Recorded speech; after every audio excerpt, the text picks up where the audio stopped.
Bollywood industry आसला खुशी खबर माता पिता हेले लोकप्रिय अभिनेता तथा अभिनेत्री कियारा आडवाणी एवं सिद्धार्थ मल्होत्रा गतकाली एही दंपति एक शिशु कन्या को ए दुनिया को स्वागत करिसेंते। एही खबर सामना को आसबा परे दुहिंको प्रशंसक एवं अनेक सेलिब्रिटी कियारा एवं सिद्धार्थ को अभिनंदन जणाइबा आरंभ करिसेंते। एही दुई कलाकार इंस्टाग्राम रे एक पोस्ट शेयर करी शिशु कन्यार माता पिता होइतिबा जणाइछंते। पोस्टर क्याप्सन रे लेखा जाइछि जे आमर हृदय आज खुशी रे भरी जाउछि।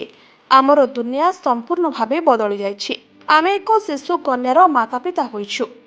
तेबे कियारा एवं सिद्धार्थंकर 2021 मसीहारे निर्मित होइथिबा फिल्म शेर शाहर शूटिंग सेट रे देखा होइथिला।